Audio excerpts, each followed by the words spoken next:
Hello there, the listener. It's Ryan. Thank you for choosing to tune in to this episode of The Second Tier. We recorded this episode on Wednesday night, literally as the news about Gary Rowett leaving Millwall came out. So later on in the podcast, you have a live reaction from me and Justin reacting to that news. Honestly, if it happened a bit later, then we would have been in a bit of trouble, but here we are. So here you go. We have live reaction to Gary Rowett's departure from Millwall later on in the show, so you have that to look forward to. But enjoy the show.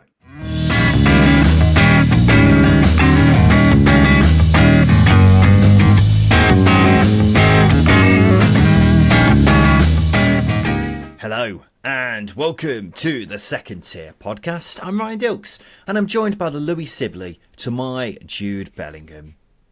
It's Justin Peach. Good day to you, Ryan. I cannot believe people were genuinely comparing those two once upon a time. I feel a bit sorry for old Sib Dog, but yeah, it was never really a comparison when you look at where the two of them are now. Oh, Justin, I'm going to start off with a question for you, if that's okay. Yeah, it's always okay, Ryan. You can ask me anything. Anything? Well, yeah, anything. Obviously, podcast ready, but you know what? We'll just open up the floor. Ask me anything, Ryan. Oh, you've opened up a can of worms there. At the moment, this is the only question I've got for you. What connects Jude Bellingham, Bradley Wright Phillips, and Pope Jean-Paul II?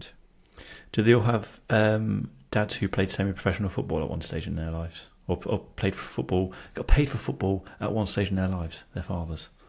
No. Two of them certainly tick that criteria, don't they? But I don't think the Pope did. The answer to this question, they've all had shirt numbers retired at football clubs for them. Bradley Wright Phillips. Oh, of course. Yeah, of course. Bellingham at Birmingham, which we all know.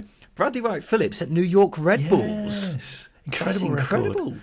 Yeah, well, I tell you what, I was looking at his record because I saw this and was like, was he actually that good for them? And his record is insane for them. And then Pope John Paul II at Cracovia Krakow in Poland.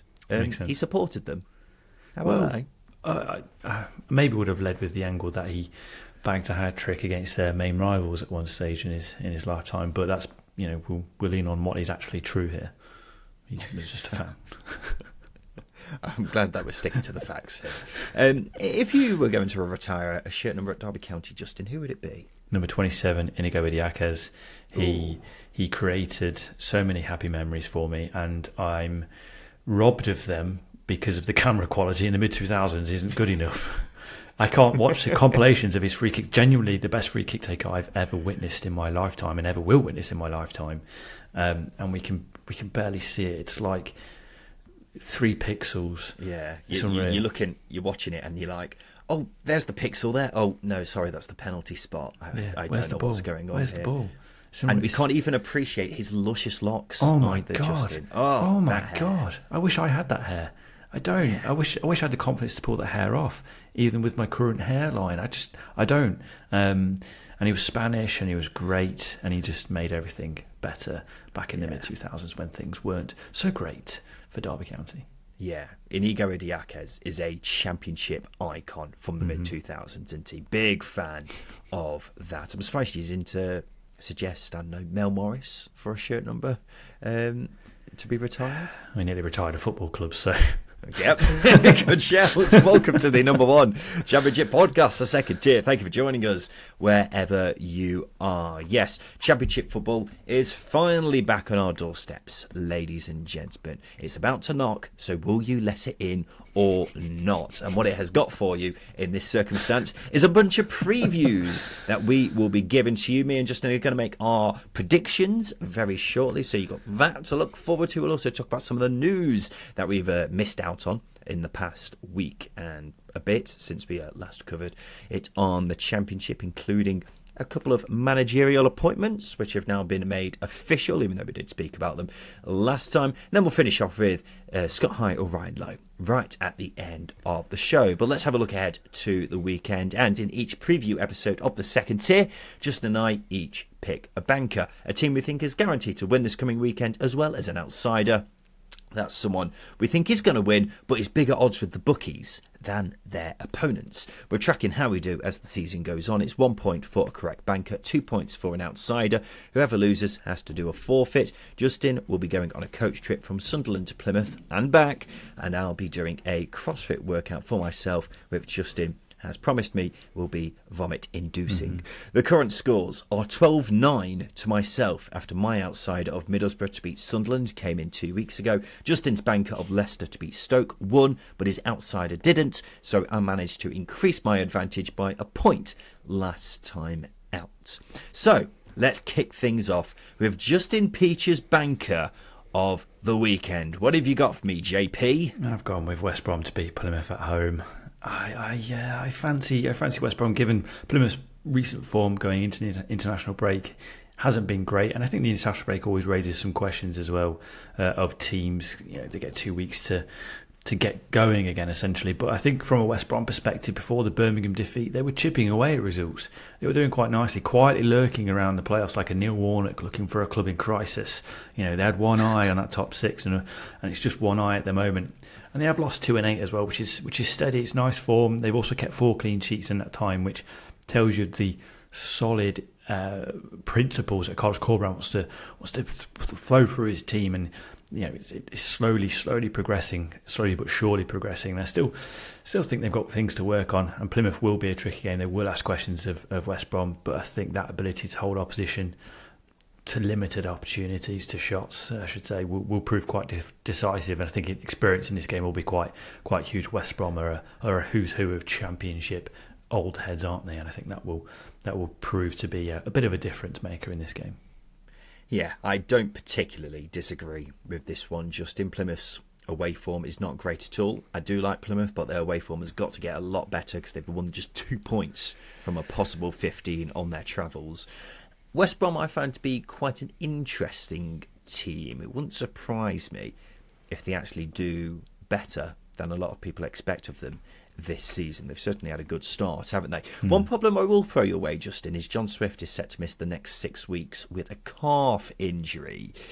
He's probably been their best player this season, so how much will that set them back? It's an interesting one, isn't it? Most clinical man in the UK in terms of putting shots away, would you say? Literally, he has 6 goals from 6 shots on target. So he is quite literally the most clinical professional footballer in the UK right now. Exactly. So there you go. It's going to be a problem, isn't it? And he's the top scorer. That's losing your top scorer is going to be problematic, and he's obviously the most dangerous player in the final third for West Brom this season. It's a headache, but I think those defensive principles are really going to shine through in this game. And I think the fact that Carlos Corberán's had 2 weeks to work on it. He's a tactician. He's going to find little pivots and ways to get more out of this team, because we haven't really seen the best of the likes of Sarmiento. Jed Wallace is yet to get going. Alex Mowatt's sort of grown into the team a little bit, and he's the next best creative player at the club behind John Swift. So yeah, it's going to be a problem, but I do think West Brom have got plenty of quality, experience and defensive know-how to at least grind out a win, as I say, at the very least.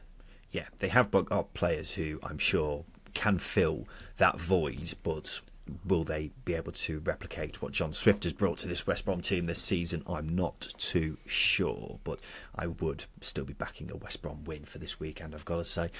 My banker for this weekend is Ipswich to win away at Rotherham on Friday night. As we all know, Ipswich have had an unbelievable start to the season. Only 2 teams in Championship history have picked up more points than them in the first 11 games. They are flying, and it's difficult to see when it's going to stop. They are just killing teams with such efficiency.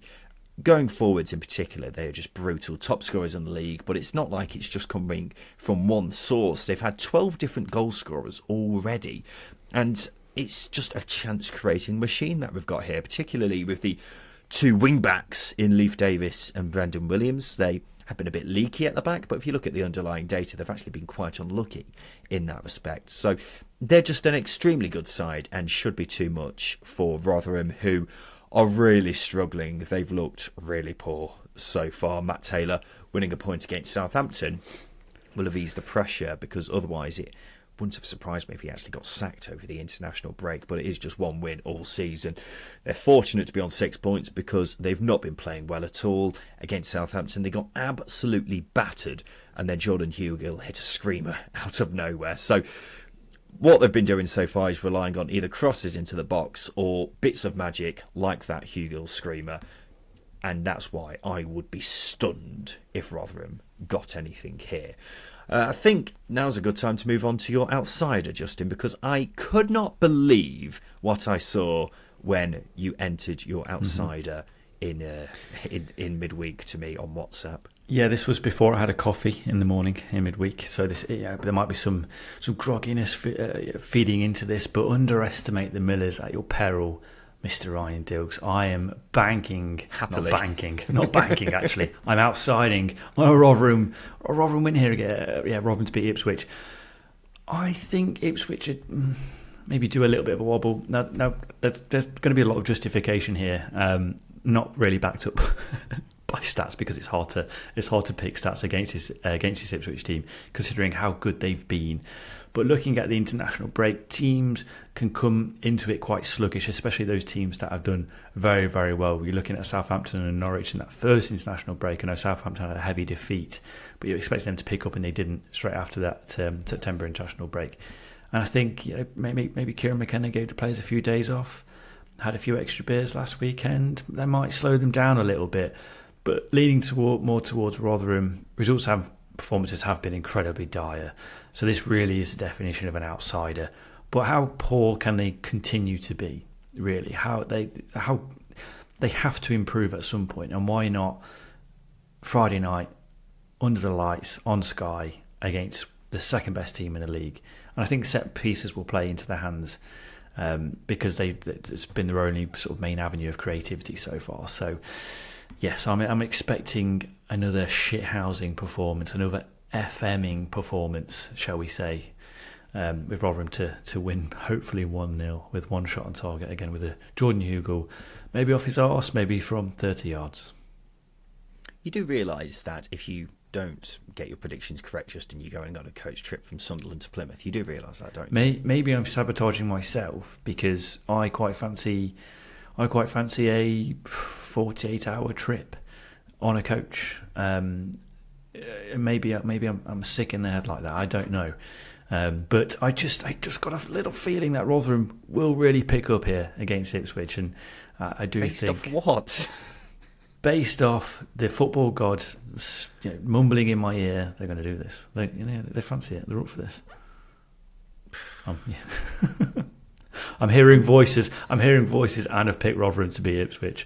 That is the definition of mad. I mean, you're literally backing a team with one win to beat the side with the third best start in Championship history. It doesn't get any more mad than that. You do realise I'm going to be insufferable if Rotherham get through. Hey, Justin, you can be, but they're not going to. Wow. Underestimate them. Matt Taylor's got this one in the bag. Am I right in saying it seems like you've got a bit of scepticism about Ipswich Town? I know you are now officially on the Ipswich are going up tractor, but I'm still sensing a bit of edginess about actually fully committing to Ipswich being the real deal. I do think they're an incredibly good team, and they've proved that. I don't know if they can maintain this consistency that they've maintained. It's not to say that they're not going to get promoted at the end of the season, but they've been a rolling tractor, shall we say. They've been ploughing through a busy harvest without any bumps in the road. I don't know any farming references that I can make there, but that is the best one I can do. The worst thing a farmer, I imagine, can do is hit a brick or a large rock trying to harvest, and Ipswich haven't really come across that. So they have been absurdly consistent. Can they maintain it? I just don't think teams can in the Championship, and they're going to cross. Why have you got that? Why have you got those doubts, Justin? It's not a doubt of them. It's not a doubt of them not being able to keep pushing in that top for the top two or top three. It's more like the case of they're going to get hit sometimes. They're going to get a punch in the face, and I think this Rotherham team is going to provide it, or the next team might provide it. It's just the way the Championship works. Whatever way the expectation lies, teams will surprise you. You look at Rotherham last season, did it to Sheffield United away at Bramall Lane. Sheffield United were a very good side at home, and Rotherham went and won 1-0 through a Ben Wiles goal against the odds. And it's just, Championship throws up games like this, and I do think it's going to be a case of some of that is going to creep in. But Ipswich, it's how they get up from these bumps, from these slugs, shall we say? And if they can bounce back and get going, then certainly I will be more in line with your way. I think I just haven't seen that reaction yet, because they haven't needed to. Well, they haven't needed to, but I think every team has, their slumps at some point in the season. Even the teams who go on to win the league at a canter, they still have a slump at some point. So it's going to happen to Ipswich. And I remember last season in League One, they had that slump around January time, didn't they, where they just could not win a game, and then suddenly it all clicked again. And I think that's why they've shown that they can be this consistent beast, which will have a slump at some point. It's just inevitable. But they can bounce back from it and maintain that consistency. The question before would have been whether they're good enough to, be as consistent as they were last season. Judging from what we've seen in the first 11 games, they definitely can be. I agree with that. I do agree with that notion. And I think this game isn't a doubt from me on Ipswich. It's more of a case of they're going to get punched. They're going to need to pick themselves up. I'm talking more generally at this point, as opposed to the Rotherham game. No, that's what I mean. We need to see the reaction to know how big their balls are, essentially. Because if they lose this and then lose 4 on the trot, then the doubt starts to creep in, and then we start to look a little bit silly for suggesting that Kieran McKenna's world class and this Ipswich team is going to walk the league, which I know we haven't really said word for word, but it's that sort of thing that you need to see defeats, you need to see poor performances to see how they react, and we haven't seen that yet because they have been that good. Now, if they continue to be this good, then hats off to them, because it's a very difficult thing to do in this league. Let's go back to my outsider, and it's Coventry to win away at Bristol City on Saturday. And Coventry are just starting to get going. After a slow start, they won just 1 of their first 8 games. They've now picked up 7 points from their last 3 games. And it felt like they were never far away from getting back on track, because the performances were definitely better than results, and now it's starting to pay. And I think the international break came at a really good time for them, because players are coming back from injury. Ben Sheaf, most notably, is back in training after missing the past few weeks. Milan van Ewijk came off the bench against Norwich. He's their right backer. They spent a few million on. Has looked very exciting in the games that he has played so far. And I think this is the start of a good run of form for Cov. They've got some good fixtures coming up. I reckon they're going to start looking more like the side everyone thought they would at the beginning of the season. And Bristol City, on the other hand, have had a fairly unremarkable start to the season. They're 14th with 15 points on the board. The key thing for me with this prediction is Bristol City's home form. It's something that's been a bit of a recurring problem for Nigel Pearson, where he's never managed to make Ashton Gate a fortress. There was one spell a couple of years ago where they went nearly a whole year without a win at home, wasn't there? And things aren't that bad, but they have won just one of their last 9 home games in this season and last season. It's also 3 losses from 4 for them home and away, and they're just as mid-table a side as you can possibly get right now, and Coventry are better than that in my eyes, hence why I'm going for a Cov win here. What do you think, Justin? Do you think Coventry's away form is going to play a factor? I know you said they've got up and rolling again, but the wins have come at home and one away as well. But is there a case of them needing to do a little bit more away from home to get themselves into this? Because I'm looking at their away form and they've won just as many points as Bristol City have at home this season. So for me, it screams draw. I don't think Coventry's away form is particularly a problem because it's so early on in the season, and I think the reason why they haven't got many points on the board away from home so far is because they've just not got many points on the board in general so far. You look at them from last season, they were 7th in the table, in the away form table. So it's not like this is an ongoing issue. I think it's just something that's been, inflicted by their, slow start to the season, really. So I'm not particularly worried about that at all. Tommy Conway's back fit as well. He's got some more minutes under his belt before the international break. That's fair. I love Tommy Conway, and he can be a difference maker, especially if it's going to be a tight game, which I think it will be. I think that's going to be the key thing here, is the fact that both teams don't have particularly inspiring form. Bristol City not very good at home, Coventry not been very good away. I think it's going to be a tight game, and it's going to be a difference. Someone like Tommy Conway is going to make the difference. But yeah, I just think this one screams draw for me. I'm surprised you picked this one. Yeah, I'm not surprised about it at all. I think Tommy Conway coming back is obviously a huge boost for Bristol City, but I think Coventry have actually been quite good defensively, despite some of the scores that they've had recently. If you look at the underlying data, they've been quite good at cutting down the number of chances that they've been facing, and if they cut off that supply to someone like Tommy Conway, then it's just a matter of whether they find the back of the net, which has been a bit of a problem themselves. But yeah, I'm not too worried about that, and that's why I'm so confident of a Coventry City victory. Justin, let's take a quick break. After that, we'll talk about some of the news from the past week and a bit. Welcome back to the Second Tier Podcast, and guess what? Now it's time for this.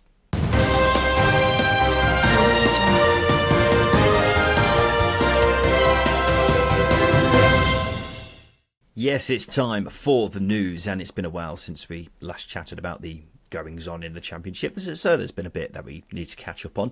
Wayne Rooney has, first of all, since been confirmed as Birmingham manager. We spoke about that at length. Make sure you go back and listen to our emergency pod, which came out just over a week ago, for our thoughts on the whole Eustace, Rooney, Birmingham saga, which was just massive last week. Rooney says his aim is to get Birmingham back to the Premier League. Will he do that, Justin Peach? What a question to ask, because I honestly have no idea. Because there are so many unanswered variables with Wayne Rooney. I think people will point to the valiant work he did at Derby as an outlier for him, and he doesn't have the circumstances that help galvanise that team at Birmingham City. He's not really got a team. He's not really managed a team of expectation yet. DC United were never expected to get them into playoffs, having read up about it. So he's had two jobs where expectations on results and where they finish in the league have been quite low. He's going into Birmingham City, where he's going to have to deliver, because there's going to be expectation there, both from the board and the supporters. So if results start poor, then he's going to be under massive pressure. But I think the club are in a really good place to kick on and be a team that's going to be able to compete for the Premier League within the next season and a half. Is Wayne Rooney that man?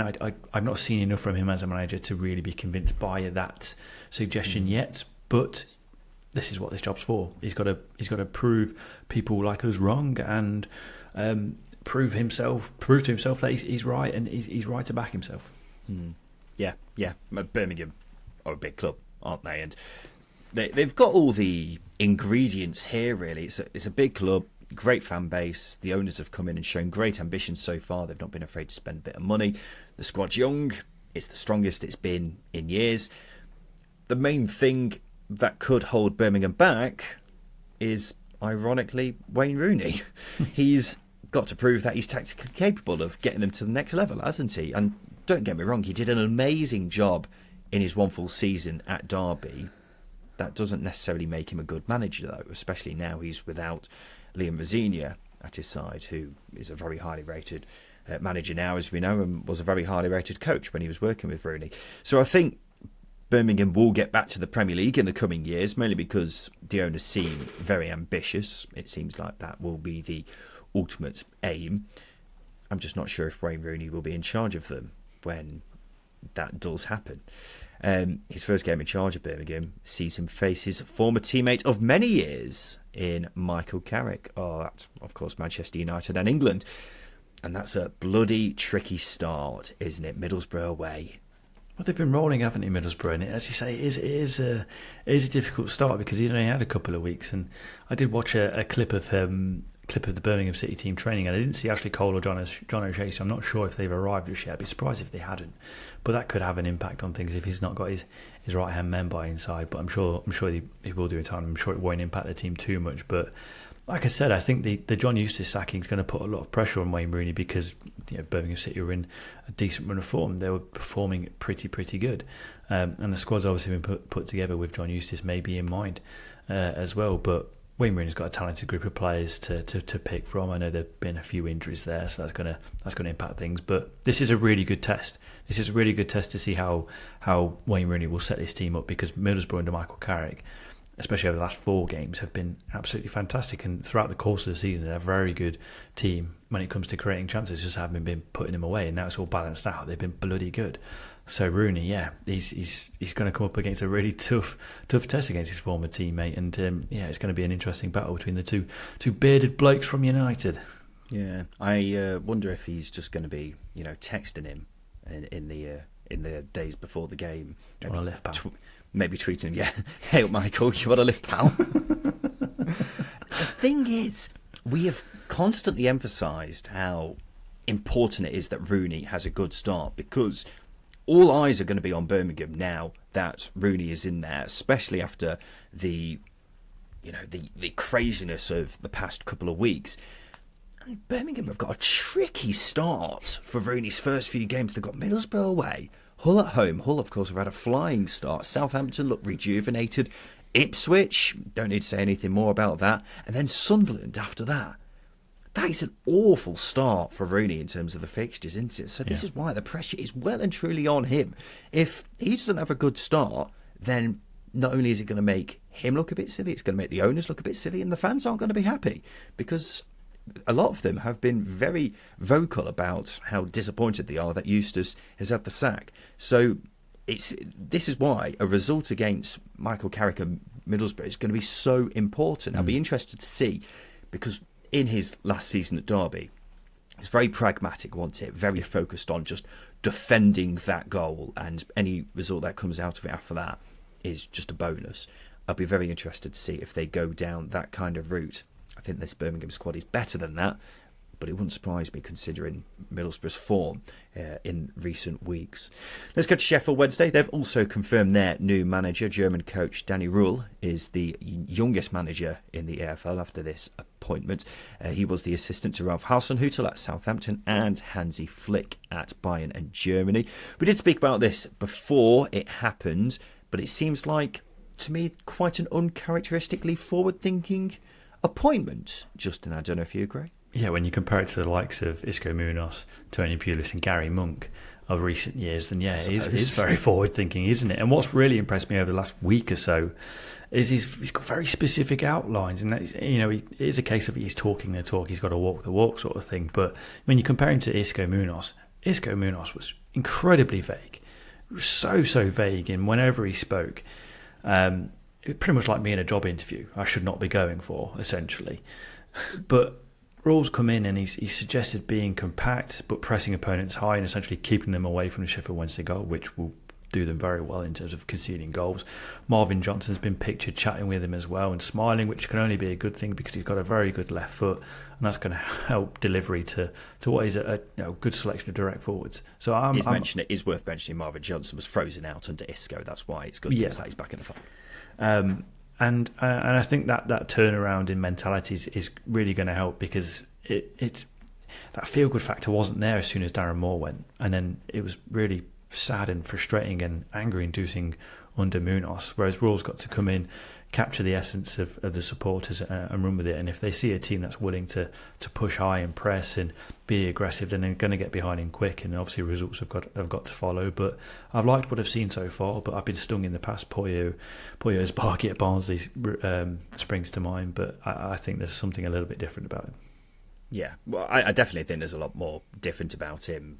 I think his CV as a coach is really impressive. Mm-hmm. And I will say, obviously, Wednesday's chances of staying up are already quite slim, so they may as well have a gamble, might they? If he keeps them up, he's obviously done a brilliant job. Happy days. If they go down, but they go down fighting, then they have a young manager who can lead the club next season. The only way he can do a bad job is if they continue to lose every game and get relegated without a whimper, which may very well happen, but if so, then nothing's changed. Wednesday have gone down, and they're predicted to go down as things stand, aren't they? Would I feel more confident about them staying up if they had Neil Warnock? Of course I would, because it's Neil Warnock. But at the end of the day, the Wednesday job is quite an unattractive one, because you have to work with an owner who's an absolute madman. So if you manage to get a promising coach like Danny Ruhl, as I said earlier, he's 34, so very young, plenty of years ahead of him, then that seems quite promising. And that's why I think it's an uncharacteristically forward-thinking appointment from a Wednesday perspective. Yeah, I think they're in a no-lose situation here because they've exactly, got to, that's what I mean. Yeah, they've got to take a risk, and you are right. Warnock would be, would feel a lot more safe in the knowledge that he might deliver. He's more likely to deliver safety. But actually, if Wednesday go down swinging under Danny Rowe, and there's a lot of promising factors and signs there, they've got a very impressive young coach on their hands. We've seen young German managers come over here and do particularly well. David Wagner and Daniel Farke, for example, they came in with a similar amount of risk and intrigue, and they ran with it and were very successful. Jan Siewert not so much, but why not Danny Rowe? You've got to take the risk. Yeah, I do think it is a bit strange that Roller has taken this job on. As I say, he is working with a madman, and his CV is very promising. So it seemed like he'd be much more suited to, I know, a club job in Germany, or maybe even a higher level championship There are easier job. jobs. Yeah, well, there certainly is. But, he fancies the challenge, and that's always promising. Meanwhile, Wednesday's Chief Operating Officer, Liam Dooley, has left to join Shrewsbury. Don't know how much we should read into this, but interesting that he's chosen to take up a job at a League One side over working with Chancery. That's all I'm saying. While we're on the topic of managers, how surprised are you that Gareth Ainsworth is still in charge of QPR? If just before the international break, if you said that someone was going to lose their job, you'd have definitely said him, wouldn't you? Possibly Alex Neil, perhaps Matt Taylor. Definitely not John Eustace. So with us being sat here now, and Ainsworth is still there, how are you feeling? It's a strange one, isn't it? Because you don't really want to shit on the guy, but at the same time, QPR have been terrible. So yes, I am surprised, but then again, I'm not surprised because I don't really know what direction the club are heading in or what direction the club want to head in. It seems like they are captainless. The ship's just heading in a completely different direction to the one it's supposed to be. And I saw an article from Tom Burrows summarised everything that's wrong with QPR at the moment. It highlighted the nightmarish plunge the club is currently in after what felt like Mark Warburton left it in a promising position when he left. But like I said, my thinking, like other clubs who are complete basket cases, QPR will follow suit and be relegated at some point. Decision makers aren't making critical decisions. Gareth Ainsworth leaving the club is one of those critical decisions that I probably would have made if I was in charge of the football club. But who is in charge of the football club? Because there's no communication or no transparency at the moment. Yeah, I'm surprised he's still there, if I'm being honest. They've not been playing well. Results have been poor. Fans have had enough of the football and the results. And there's a reason why the international break is a popular time to change manager, because it gives you time to find a new one and let them get across their ideas to the squad. It would be ridiculous to sack him if they lose, if after this weekend, if they lose to Huddersfield. But football clubs do some weird things sometimes, so it wouldn't surprise me if that did happen. On the other hand, sticking with him is a big risk because he's been there for 8 months now, and there's been very little sign of him taking QPR in the right direction. So it's going to be an interesting couple of weeks because, as I say, I wouldn't be surprised if they were to just sack him anyway after this. But if you do that, then you ask, why didn't you do it during the international break? Unless they actually are sticking with him until the next international break next month, which would just seem so weird and would also leave them with quite a bit of a points gap if their form doesn't improve anytime soon. It's worth saying, according to reports, Big Beal is interested in a return to QPR. Justin, you look very happy about that suggestion. He's a knob. Like, just what he did last season, I'm still incredibly bitter about how it all handled. And, you know, how did that go, Mick? Didn't go very well. I think QPR are in a good position to not be this bad under him, let's be honest. Well, I don't know what to make of this, I will be honest, but you look at the job that he was literally doing this time last year, Justin, it was phenomenal. Obviously a lot has changed since then, but that's all I'm saying. No. Bridges are burned. That's fair. I will admit, I can't recall too many occasions at this level where a manager has gone back to a former club and it's worked. I don't necessarily think that means it should never happen, though. Well, you look at Nathan Jones, and he left on a good. He left Luton on in a good place, and he went back after a poor spell at Stoke, and he did very well. That's the difference. The relationship was a positive one there. It's not a positive one with you'd be surprised. Peter Luton fans were calling him snakes. Yeah, calling him a snake when he left. That's just your typical fan. But you can't begrudge him from wanting to test himself. I think Mick Beale's really rodded himself with this one. I think he might be a good coach, but he's clearly like we're forgetting. Is that purely because of the whole interview he did where he said you Yes. can't be the first one to leave? Well, there's that, and also there's the interview he did just before he left, saying I'm not leaving after the Wolves speculation, and leaves 2 weeks later. Yeah, that's what I mean. Yeah, but it's a joke. He's made himself to look at, like I said, a knob, and he's it's just an incredibly unprofessional way of handling it. He committed to QPR and then left them. You just can't return to that. If not, they could just get the hacker man in, couldn't they? That's one return I'd like to see. While we're on QPR, did you see their former owner, Tony Fernandes, has faced a backlash for posting a picture of himself receiving a topless massage during a management meeting? He posted on LinkedIn that it had been a stressful week and that he loves Indonesia and Air Asia culture, which means he can have a massage and do a management meeting. How would you feel if you went on a Zoom meeting, Justin? Let me put you in the seat for the moment. You've just gone on a Zoom meeting. It's with Luke Moore from the Football Ramble. He comes on screen. There he is getting a topless massage. How would you feel about that? It's a flex, isn't it? It's a power move. You've got to respond to that, and how would you respond to that? I don't know. I don't know what the next level is. I wouldn't say it's a fairly PG podcast, but I honestly don't know what the next level is to that. But as I say, it's a flex. He's a millionaire. If he wants a massage during a management meeting, let it happen. Let's normalise it. We should all do it. Let's do a podcast. Should we? Where we both get topless massages while we do the podcast. I'm not sure how I feel about that. If you were having a topless massage as we speak right now, it would first of all be very distracting, but I'd also be quite disturbed. Yeah, trying to Gareth Ainsworth's been sacked, and I'm here getting a topless massage while trying to go through some really essential points that I need to go through.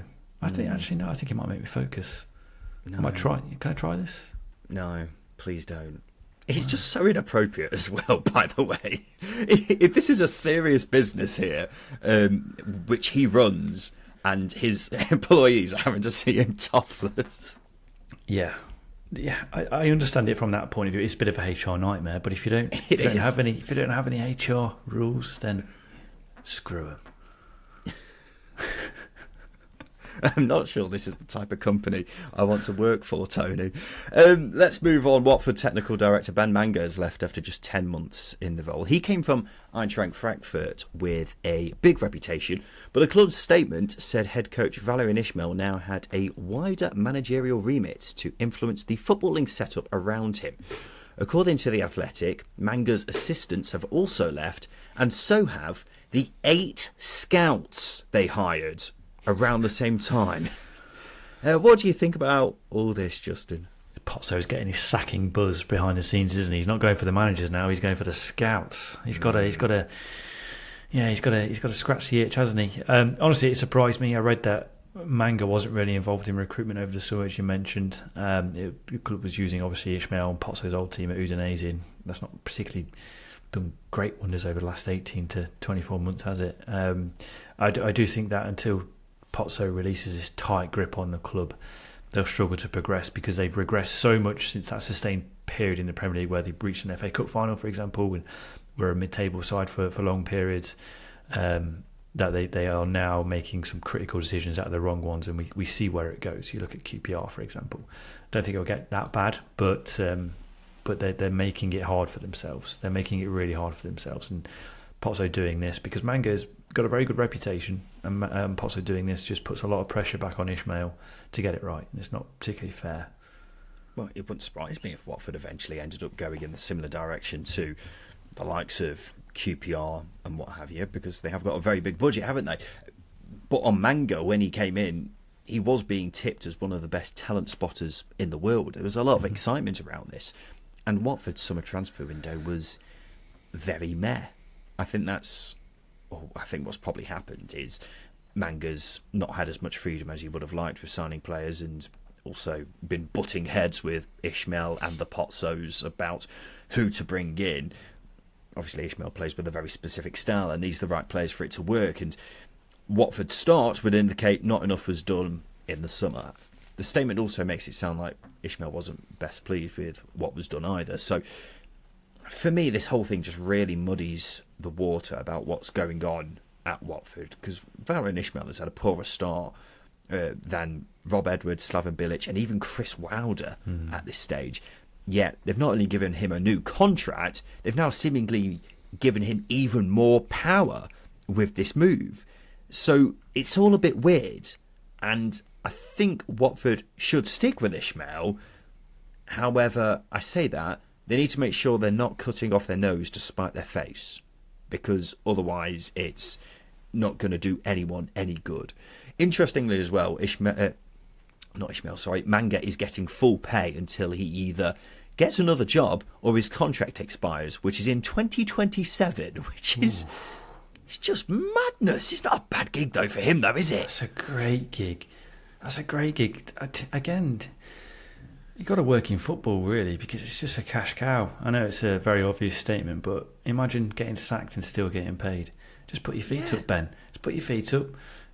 Get yourself abroad. Have a few pina coladas. Relax. Ease yourself into your next job. There's no rush at all. He can literally do anything he wants. And he's getting fully paid for it. It's absolutely can go interrailing for more talent.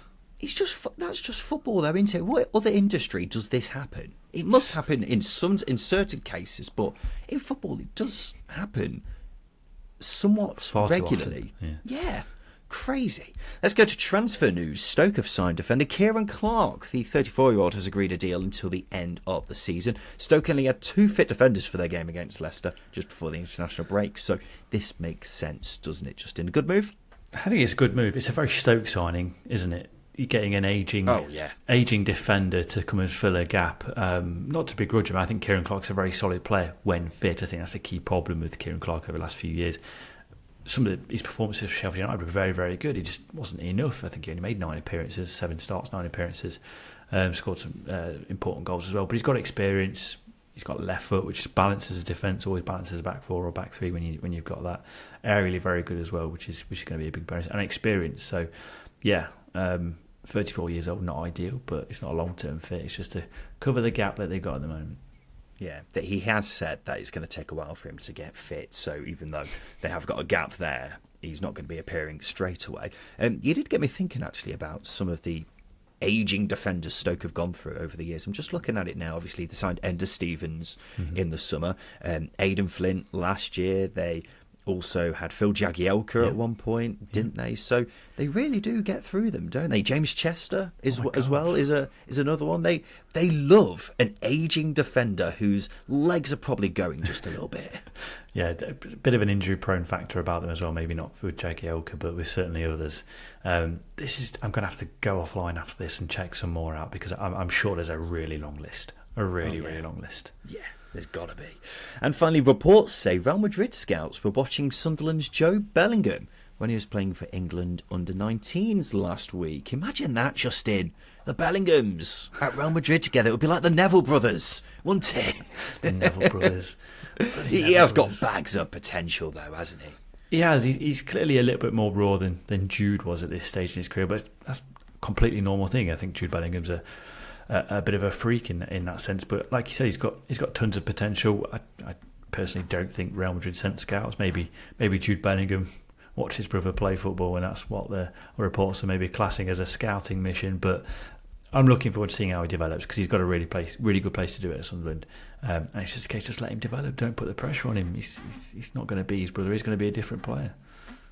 You talk about pressure, Justin. I don't think it really matters to the Bellinghams, does it? They are just built completely different. And I get what you're saying, but you have got to remember, in normal circumstances, a 17, 18-year-old playing regularly in the Championship is always going to catch the eyes of big clubs across the continent. But in this instance, because he's Jude Bellingham's brother, you might look at it and go, well, his brother was already playing regularly for Borussia Dortmund at that age. But you have basically got to completely forget for a second that Jude is his brother and just focus on him.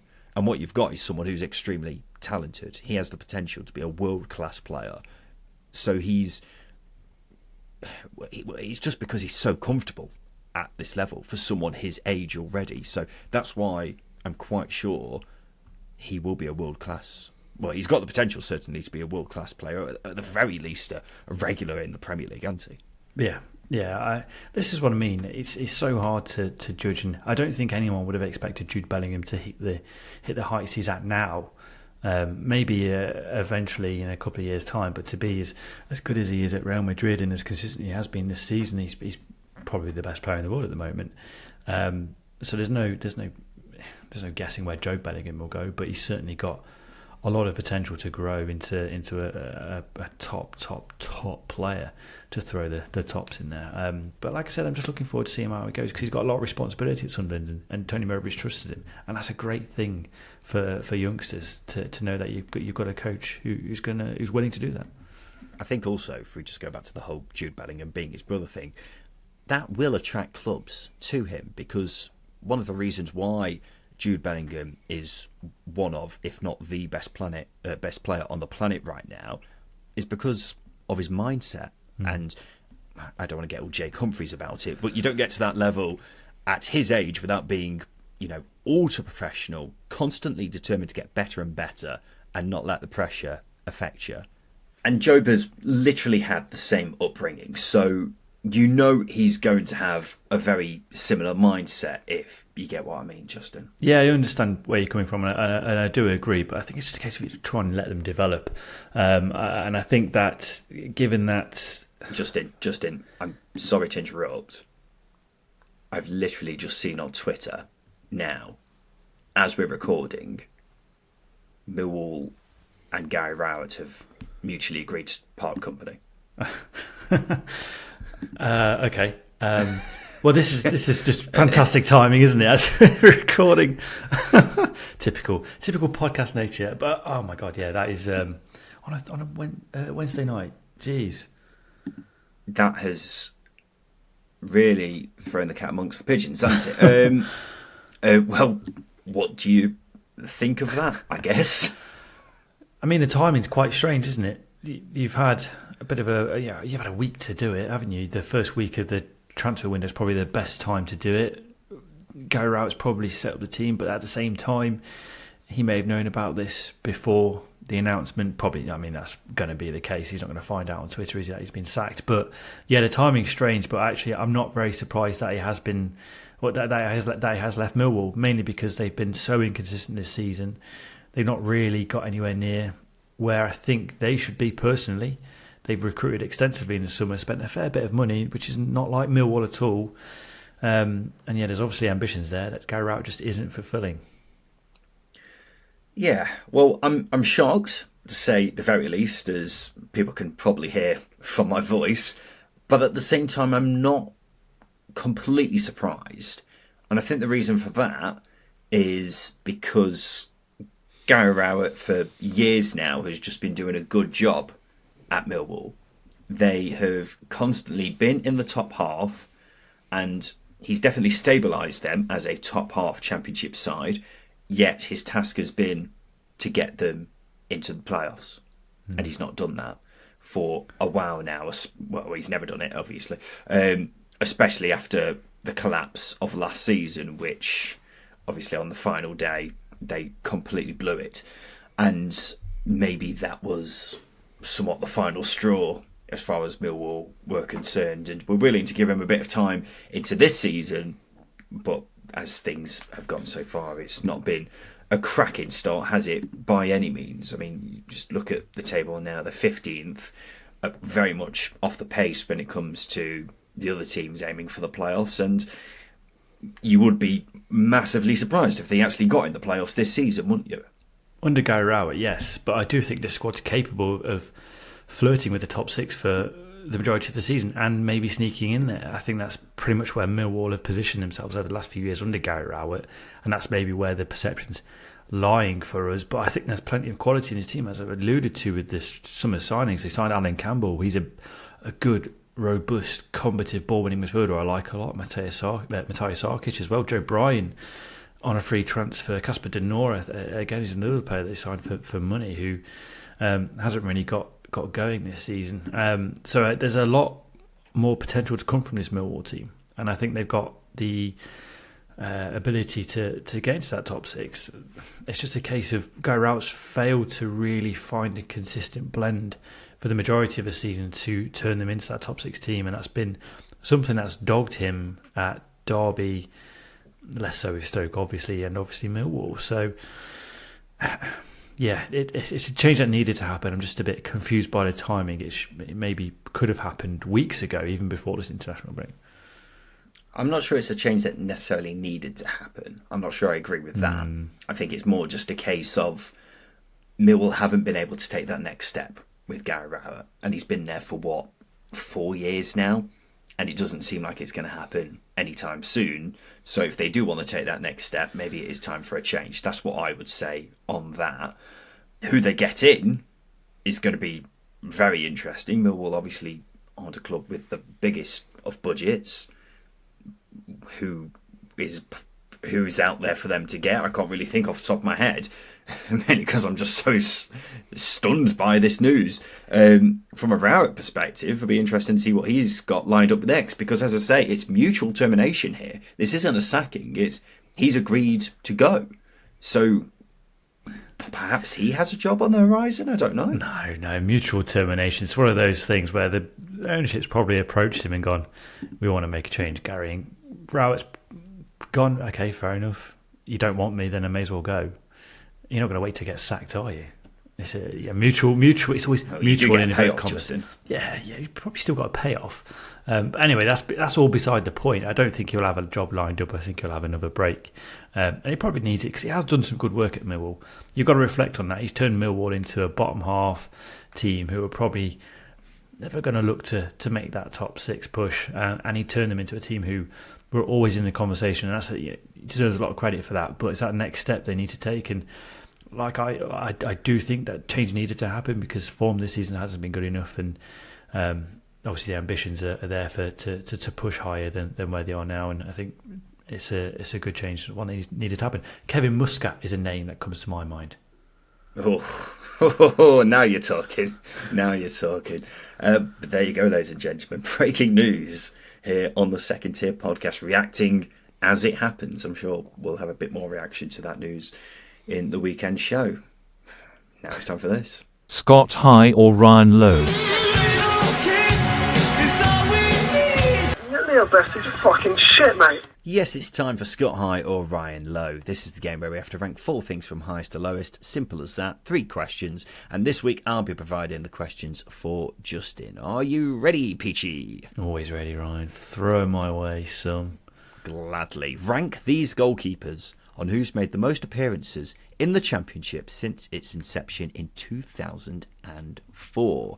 Those goalkeepers are Bartosz Białkowski, Lee Grant, David Marshall, and Alex Smithies. These are naughty because they've all had spells away from Championship football for long periods of time. But I'm going to... So you got Smithies, Lee Grant, Bartosz Białkowski, and who's the other one? Marshall. David Marshall. I'm going to go with Białkowski, David Marshall, Alex Smithies, Lee Grant. You could have not got that more wrong if you tried.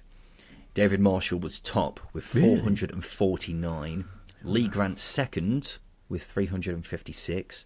Bartosz Białkowski 339. Alex Smithies 334. That's frustrating, that is.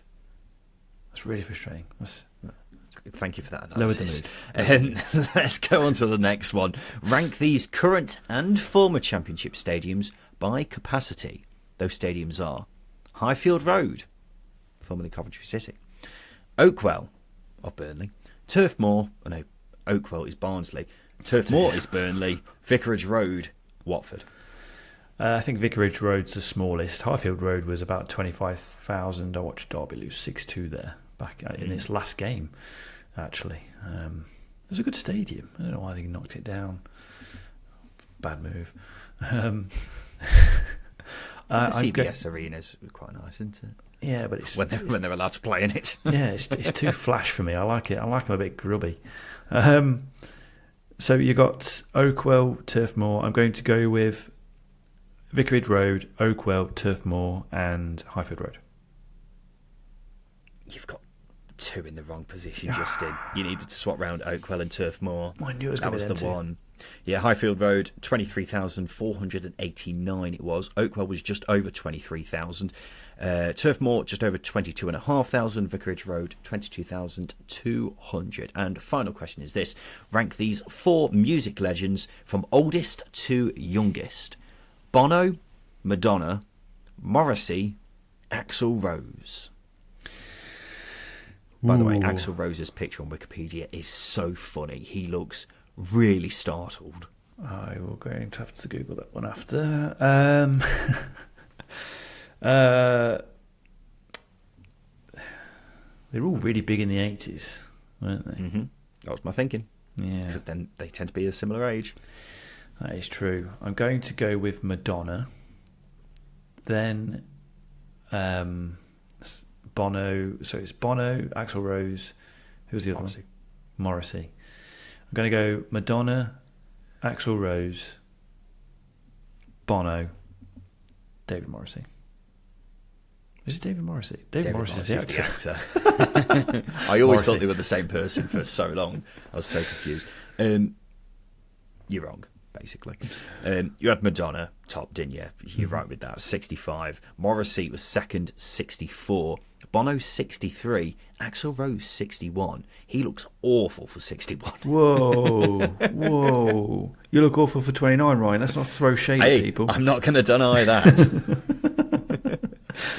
Yeah, I did not realise he was the youngest out of that group. I would, we'll leave that there. This has been Sky or Ryan Lowe, and this has been the Second Tier Podcast. I actually wanted to finish today's show with an email we got from Steve Gibson. I'm assuming not the Middlesbrough owner.